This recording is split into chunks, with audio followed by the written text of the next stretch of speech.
Bonjour à tous, bienvenue sur cette nouvelle Data Room. Aujourd'hui pour faire le point sur les résultats du mois de mai sur le marché du véhicule d'occasion et également sur le marché du véhicule utilitaire léger. Et comme presque une habitude maintenant, je suis accompagné par mon cher associé Julien. Salut Julien. Bonjour Thibaut, merci encore une fois de m'accueillir. Ben, je t'en prie, toujours un plaisir de t'avoir avec nous pour essayer de décrypter un peu les données du marché. Mhm. D'autant que de mois en mois, on est toujours avec de nouvelles surprises et on a quand même du mal à lire Je vais les correctement. découvrir. Je vais les Tu découvrir vas parce que j'ai fait exprès de pas lire les chiffres ou de pas les analyser avant. Donc du coup, je vais être Eh ben, écoute, en c'est mode parfait. candide. Ah, bah tiens, petite question du coup. À ton avis, le mois de mai, il s'est comporté comment? Pour moi, malgré tout, j'ai eu quand même quelques personnes au téléphone. J'ai eu quand même pas mal de copains et de membres de la communauté. Donc je sais que c'est un mois à trous, compliqué, comme chaque année. C'est un peu un mois calvaire. Ouais, c'est un mois de pont aussi. Ouais, c'est un mois de pont, donc les gens ils de préfèrent solde être en bord de projet. piscine que d'aller acheter une DS7, mais clin d'œil à qui sait. Hmm. Mais du coup, j'imagine que c'était un mois qui était assez compliqué, mais qui peut avoir révélé quelques surprises, non? Écoute, oui, effectivement, c'est un mois, c'est un mois qui est un peu en dents de scie, et c'est ça qui aussi complique un peu la lecture Mhm. des perspectives, hein. Ouais. Alors, le mois de mai est en recul sur le marché global, hein, 2,3%, Mhm.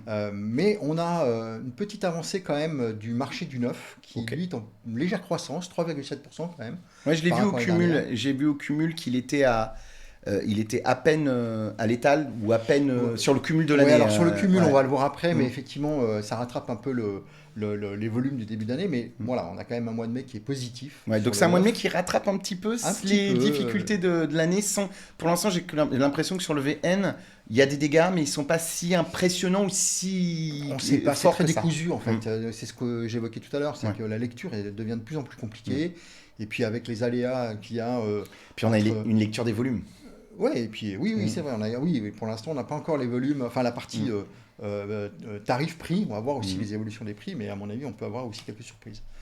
Bon, à l'inverse, par contre, le marché du VO, Mm. lui, est en recul, 4% sur le mois de mai. Mm.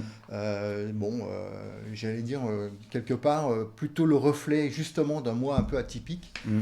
Je ne sais pas si au mois de mai, il y a eu des ventes exceptionnelles, des portes ouvertes sur le VO. Les OPO historiques, elles sont maintenant. Ouais, c'est Elles ça. sont au mois de juin. Ça va être première quinzaine, deuxième quinzaine. Tu as les OPO historiques. C'est maintenant que ça va se jouer. Je pense que le VO a été un peu, je mon avis, laissé sur le mois de mai et que les gros enjeux vont être sur le mois de juin. Et puis, au moment où on enregistre, le mois de juin a déjà commencé. On voit quand même qu'il y a des effets, qu'il y a des offres. Il y a beaucoup d'offres Est-ce, est-ce et que ça fonctionne. aussi l'environnement euh, euh, politique, économique mondial va Ouais, avoir une bah incidence, sans écoute, doute? en tout cas, les indicateurs sont plutôt verts en ce moment. On apprend là que le détroit d'Ormuz est réouvert sans péage, qu'il y a une issue potentiellement favorable concernant la guerre au Moyen-Orient.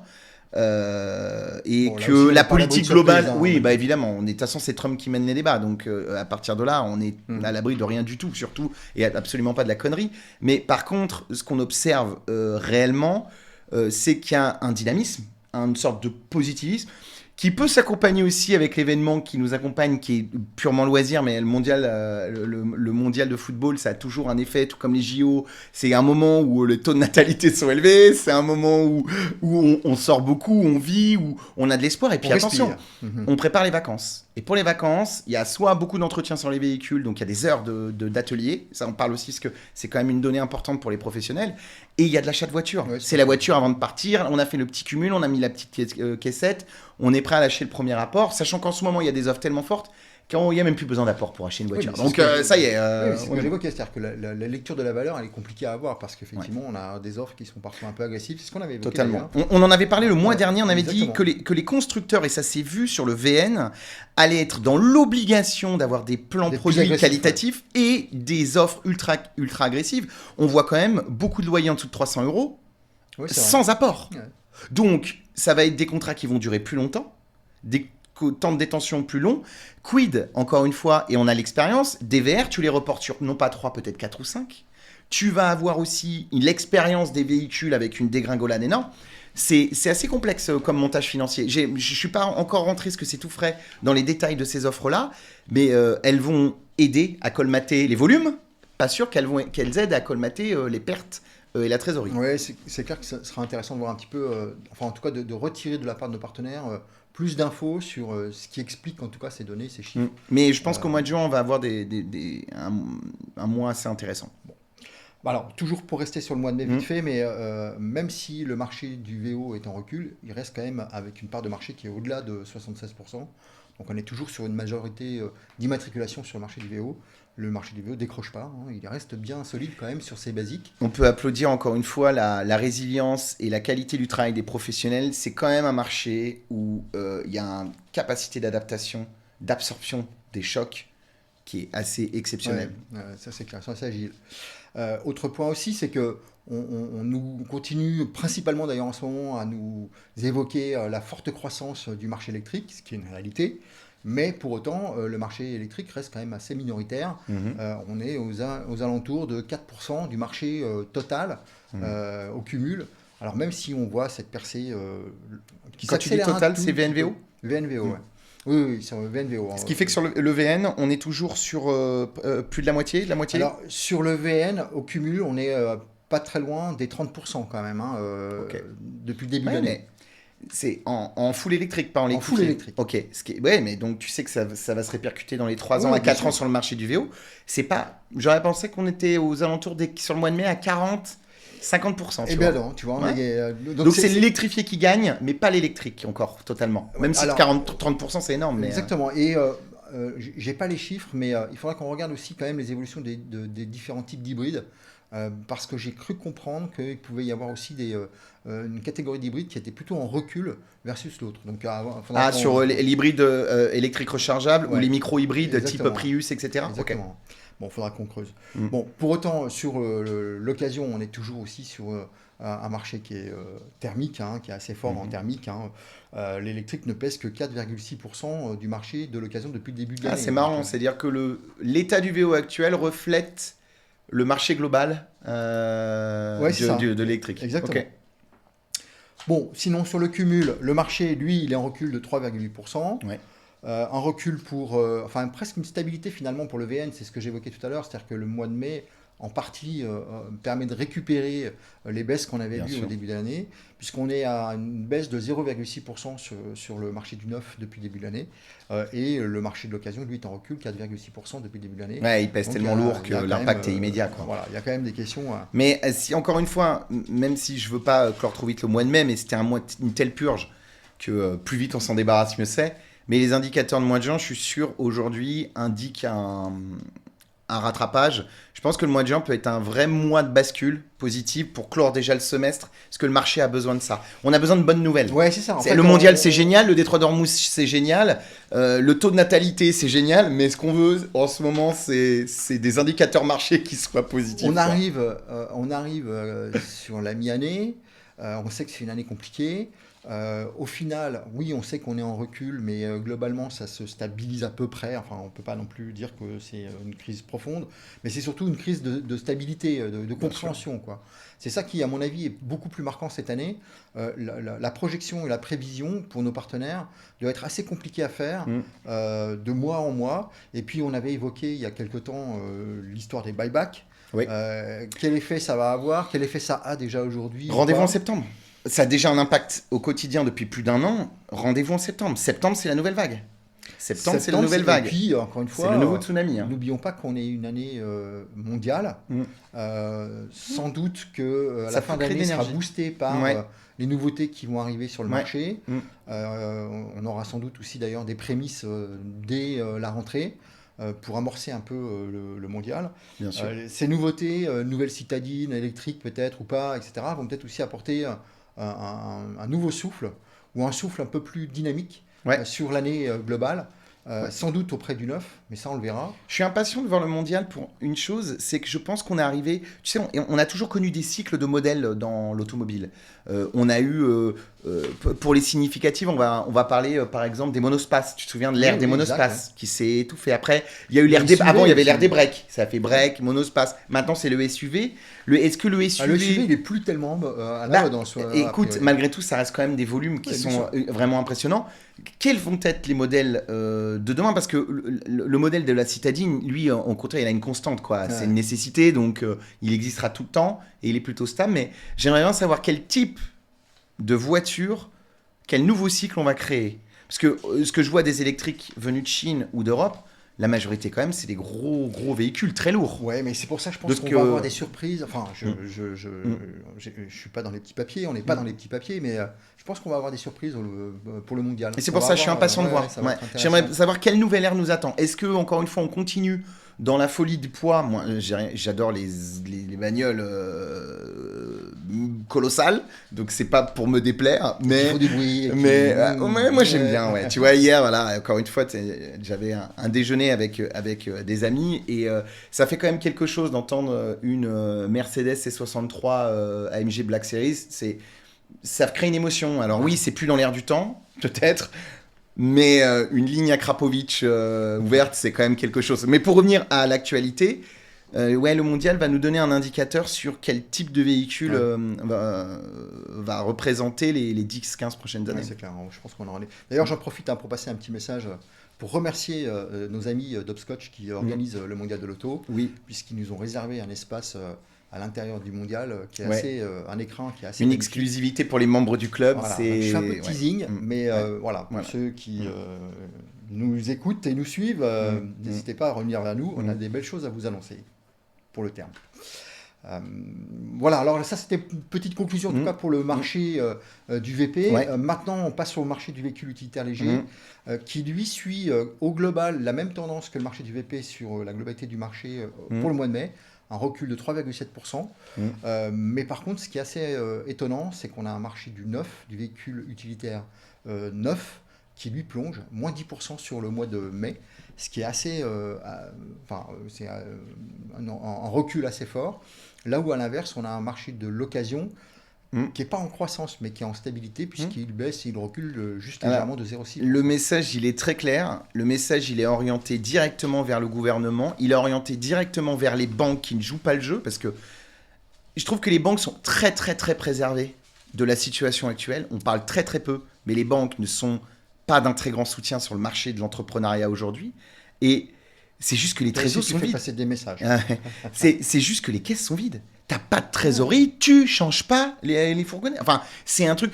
Une bonne partie de ce marché, c'est l'artisanat. Je peux t'assurer que j'ai pas besoin d'aller voir le MEDEF, j'ai pas besoin d'être aux réunions du MEDEF pour savoir qu'en local, même des gros acteurs aujourd'hui, ils préservent leur trésorerie. Et autre point aussi qui confirme, en tout cas, on a eu la confirmation par notre partenaire Via Mobilis au travers d'Anthony, qui nous indiquait la semaine dernière lors du podcast que lui, en tant qu'infomédiaire, il voyait aussi beaucoup d'offres d'occasion, parce qu'il y a beaucoup d'entreprises qui sont aussi en train de se casser la gueule. Bien sûr. Et donc derrière, il faut délivrer. T'as une réalité.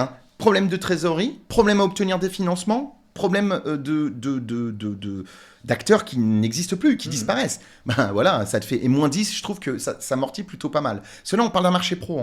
Donc, c'est le marché des professionnels qui est en train de mourir, qui est en train de souffrir. Il donne aussi, quelque part... l'état de santé. Exactement, l'état de santé de la vie économique globale. Et ça, c'est des super indicateurs. C'est des indicateurs qu'on doit faire remonter. C'est tout l'intérêt d'une data room, c'est de faire remonter cette information en disant, là, vous avez un indicateur marché. N'attendez pas le message des intermédiaires qui, eux, se goinfrent sur la faillite des gens. Parce qu'il y a des gens qui gagnent sur les pertes. Ça fait le bonheur, désolé, mais des avocats, des huissiers, non mais vraiment, des notaires, mais non mais c'est une réalité, c'est une réalité. C'est des gens qui t'aident au quotidien, mais ce sont aussi des gens qui profitent des crises, donc voilà, et c'est souvent les mêmes. Donc ce que je veux dire, et voilà, tout ce qui est mis aux enchères aussi. Il y a des gens qui croquent. T'en as d'autres là Non, mais parce que, encore une fois, ce sont des acteurs qui accompagnent le quotidien des professionnels dans le bon, mais eux peuvent profiter aussi, tirer profit de ces périodes un peu compliquées. Et ces intermédiaires-là, par leurs indicateurs, vont donner des indicateurs, mais auront une vision qui ne sera pas totalement la même que nous qui sommes neutres et qui observons que eh ben, le quotidien des professionnels, il n'est pas bon. Il n'est pas bon parce qu'il n'y a pas d'air économique. Ouais. Aujourd'hui, on manque tous d'air économique. Notre job aussi, c'est d'aider tous ces acteurs à essayer d'anticiper, de tâcher de lire un peu l'avenir pour regarder un peu comment ils peuvent appréhender en tout cas le Bien sûr. Ce qui est sûr, c'est qu'au cumul, sur le marché du véhicule utilitaire léger, on a des tendances sur le neuf comme sur l'occasion qui sont les mêmes. On est en recul de 1,5% pour les deux marchés. Ok. Donc le marché total aussi en recul à 1,5%. Donc on est quand même au global. Quand c'est l'un, c'est pas l'autre, etc., qui s'équilibre et qui mène une même tendance depuis le début de l'année sur cette légère baisse, quoi. Bah, pour une année qui s'annonçait noire à partir du mois de janvier, parce que fin janvier, tout le monde annonçait l'apocalypse, un marché global de recul de 1,5 avant un mois là dynamique, je pense que le premier semestre va bien se conclure. Je pense que ça va bien se conclure. Il y aura de la casse, il y a déjà de la casse, mais ça va bien se conclure. L'enjeu maintenant, là, les dés sont jetés pour le premier semestre de toute façon. Oui, c'est fait. Et toutes les actions sont menées depuis des mois et des semaines pour tenir le marché. Pour moi, le gros enjeu, c'est faire un excellent mois de juillet, prendre tout ce qu'il y a à prendre au mois de juillet, parce que septembre, ça va être une rafale. Et si on n'est pas prêt pour absorber le mois de septembre, voilà. L'enjeu après, encore une fois, c'est prendre ce qu'il y a à prendre en juillet, absorber septembre et octobre, le mondial de l'automobile. Il va y avoir une dynamique, des plans produits, des plans financiers, promo, marketing qui feront le job. Ouais, mais là, il faut vraiment prendre au mois de juillet. Il faut faire un mois de juillet aussi dynamique et volontaire que le mois de juin. Vraiment. Écoute, c'est tout ce qu'on souhaite à nos partenaires et aux acteurs du marché parce qu'effectivement, l'objectif, c'est quand même de pouvoir avoir un peu de visibilité qui soit un peu plus dynamique, on va dire. Bon, sinon, globalement, ce marché, on le dit depuis le début, il est quand même hyper trusté par l'énergie thermique. Plus de 97% quand même, c'est juste énorme. Parce que ça concerne que le fret de dernier kilomètre. Ça concerne peu, au final, beaucoup pour une ville comme Paris, mais peu dans le reste des usages. Et donc, il y a des enjeux assez importants sur la transformation, sur cette transition énergétique à porter. Et ça va être tout l'enjeu d'ailleurs des choses qu'on va essayer d'apporter au travers de ce nouveau club, le club Univers VUL et Retail, qu'on a le plaisir d'ailleurs d'inaugurer ce soir. Oui, au moment où on enregistre, on l'inaugure ce soir. Voilà. Donc nous sommes, vous savez, le 17 juin. J'allais le dire. Donc oui, non, ça va faire partie des éléments et des enjeux qu'on va essayer de décortiquer avec l'ensemble des acteurs, des partenaires de ce nouveau club, pour essayer soit de les aider à accompagner, comprendre, anticiper, appréhender, regarder ce qui fonctionne un peu moins bien, dans le cadre de cette transition, et puis avec évidemment les contraintes des entreprises, puisque comme on l'a déjà dit, ce marché du véhicule utilitaire léger, il est principalement porté par les entreprises, puisque c'est un outil de travail. Bien sûr. Et qui donne, comme on vient de l'évoquer aussi, un peu la santé du monde économique dans notre cher écosystème. Exactement. Voilà, est-ce que tu veux faire une petite conclusion sur ces deux... Pour moi, non, mais c'est bon, moi j'ai tiré sur qui je voulais tirer. Bon, et ben les amis, c'était peut-être notre dernière data room. C'était sympa. Non, je plaisante. Non, on est ravis de vous retrouver. Vous voyez, c'est toujours détendu, en tout cas dans notre environnement. Merci de nous suivre. Merci également à notre nouveau partenaire, NGC Data, qui revient de nous accompagner sur la dimension data et qui nous nourrit et qui nourrit l'ensemble de l'écosystème avec ces informations, qui nous permet de mieux comprendre en tout cas comment tout ça évolue. Et puis quant à moi, je vous donne rendez-vous le mois prochain pour voir un peu comment s'est comporté le mois de juin et regarder si on a des bonnes nouvelles à vous annoncer sur les deux marchés, le neuf comme sur l'occasion, et sur les deux segments, le VP comme le VUL. Je vous donne rendez-vous le mois prochain. Pour ceux qui veulent nous suivre et nous rejoindre sur les clubs Univers VO et ou sur le club Univers VUL, vous êtes les bienvenus. N'hésitez pas à vous rapprocher des équipes, de vous rapprocher de nous tout simplement, et on vous dira tout ce qu'il y a à faire. Et puis également, je vous donne rendez-vous pour ceux qui ne suivent pas que de manière spontanée, enfin de manière plutôt épisodique, la data room. On vous donne rendez-vous bien sûr en septembre, pour le mondial. Ah oui, pour le mondial, octobre. Pour le mondial de l'auto. Et là aussi, on aura des belles surprises à vous apporter. Merci à tous, merci Julien. Merci toujours à aussi toi. bon. Oh, on essaye, on essaye. Ouais, c'est la rançon de la gloire. On essaye. Merci à tous, à bientôt.